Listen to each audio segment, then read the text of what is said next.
Hello students, आज हम नया चैप्टर स्टार्ट करेंगे। चैप्टर नंबर 6 है HVDC transmission means high voltage DC transmission.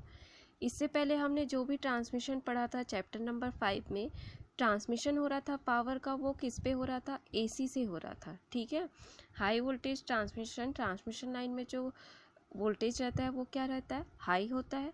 लेकिन वो जो ट्रांसमिशन हो रहा था वो किस पे हो रहा था? AC पे हो रहा था। ठीक है, अब इस चैप्टर में आपको पढ़ना है DC ट्रांसमिशन के बारे में। ठीक है, जैसे कि आप जानते हो कि इंडिया में जनरली हमारा जो पावर जनरेशन होता है वो किस पे होता है? AC पे होता है। लेकिन क्या DC पे नहीं होता है क्या पावर जनरेशन? मैंने आपको चैप्टर नंबर 1 में एक पावर प्लांट पढ़ाया था, MHD power plant, magneto hydro electric power plant. उसमें मैंने आपको बताया था कि जो पावर जनरेशन करते हैं वो किस पे होता है? DC जनरेट होता है ना। तो लेकिन जनरली हम क्या यूज़ करते हैं इंडिया में? AC। ठीक है, जो पावर जनरेशन हम लोग यूज़ करते हैं वो किस में यूज़ करते हैं? AC में यूज़ करते हैं। जो ट्रांसमिशन होता है पावर का वो भी जनरली AC में होता है। लेकिन आजकल क्या है, DC भी हम अडॉप्ट कर रहे हैं। ठीक है, जो ट्रांसमिशन लाइंस है वो आपका जनरली आप देखोगे कि हर जगह आपको AC दिखेगा। लेकिन अब जैसे जैसे हम पढ़ते जा रहे हैं टेक्नोलॉजी के आगे, हम अब DC ट्रांसमिशन को भी यूज़ करते जा रहे हैं। ठीक है, कई कई एरिया पे चालू हो चुका है DC ट्रांसमिशन। ठीक है, तो आज हम देखेंगे कि HVDC ट्रांसमिशन का एक ब्लॉक डायग्राम। ठीक है, AC ट्रांसमिशन में क्या होता था? आपका पावर जनरेट होता था। ठीक है, पावर प्लांट में पावर जनरेट होता था, AC जनरेट होता था, उसको हम स्टेप अप ट्रांसफार्मर लगा के उसको क्या करते थे? टावर के थ्रू ट्रांसमिट करते थे। ठीक है, वो आपका ट्रांसमिशन कहलाता था। जैसे जैसे हम लोड साइड पढ़ते थे वैसे वैसे वोल्टेज का लेवल कम होता जाता था। ठीक है, उसके बाद क्या होता था? आपका डिस्ट्रीब्यूशन पॉइंट पे आता था, वहाँ पे आपका वोल्टेज और डाउन होता था। ठीक है, उसके बाद क्या करते थे हम? उसको कंज्यूमर को स्टेप डाउन करके, ट्रांसफार्मर के थ्रू स्टेप डाउन करके कंज्यूमर को सप्लाई कर देते थे। ठीक है, तो यहाँ पे जितना भी कन्वर्जन हो रहा था वो किस पे हो रहा था? AC पे ही हो रहा था। ठीक है, AC में पावर जनरेट हुआ, ट्रांसफार्मर लगा के हम उसको स्टेप अप कर दिए।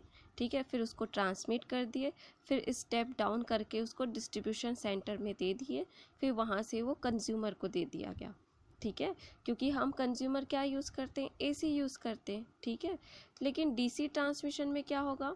अब क्या होगा, जो ट्रांसमिशन ब्लॉक होगा वो पूरा क्या होगा? आपका DC में होगा। ठीक है, जैसे कि ये ब्लॉक डायग्राम देखो, ये जनरेटिंग स्टेशन है, यहाँ पे हम पावर को क्या करेंगे? जनरेट करेंगे। तो हम यहाँ पे जनरेशन हमारे इंडिया में जनरली किस पे होता है? AC पे होता है। ठीक है, हमारा जो पावर जनरेट होता है वो क्या है? AC जनरेट होता है। ठीक है, उसको हम ट्रांसफार्मर लगा के क्या करेंगे? स्टेप अप करेंगे। ठीक है, स्टेप अप करेंगे। ठीक है, उसके वोल्टेज के लेवल को बढ़ाएंगे। उसके बाद क्या रहता है? एक रेक्टिफायर स्टेशन होता है। ठीक है, रेक्टिफायर क्या काम करता है? AC को DC में कन्वर्ट करने का काम करता है। यहाँ पे हम AC को DC में क्यों कन्वर्ट कर रहे हैं? क्योंकि हमको ट्रांसमिशन किस में करना है? DC में करना है। इसलिए यहाँ से जो AC आ रहा है उसको रेक्टिफायर लगा के हम किस में कन्वर्ट करेंगे? DC में कन्वर्ट करेंगे। जब हम HVAC ट्रांसमिशन करते थे, AC में ट्रांसमिशन करते थे, तो हमको ये कन्वर्ट करने का ज़रूरत नहीं पड़ता था, क्योंकि हम तो AC में ही कर रहे हैं। लेकिन अगर आपको DC में ट्रांसमिशन करना है तो ये जो AC है उसको किस में कन्वर्ट करना पड़ेगा? आपको रेक्टिफायर स्टेशन में DC में कन्वर्ट करना पड़ेगा।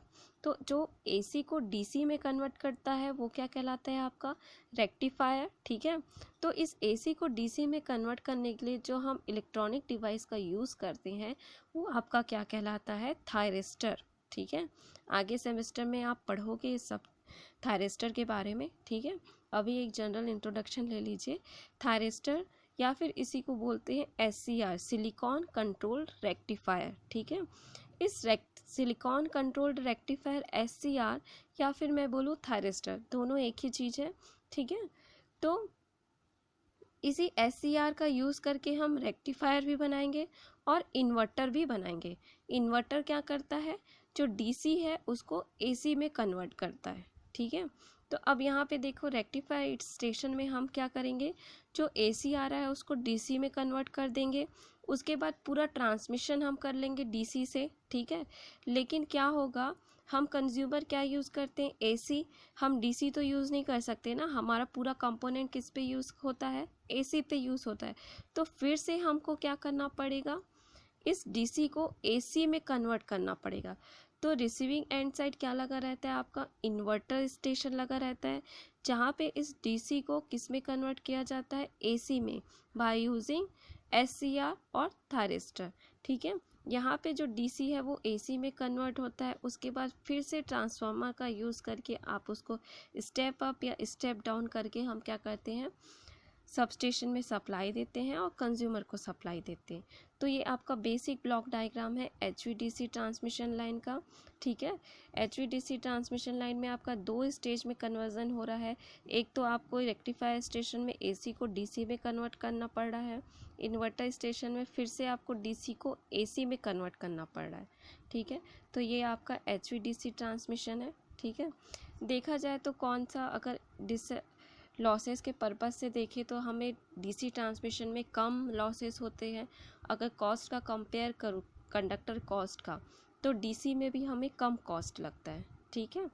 तो ये आपका HVDC ट्रांसमिशन लाइन है। आगे में हम देखेंगे कि कितने टाइप्स के होते हैं HVDC ट्रांसमिशन, इसके कंपोनेंट क्या क्या रहते हैं, ठीक है, और एडवांटेज और disadvantage of HVDC and HVAC।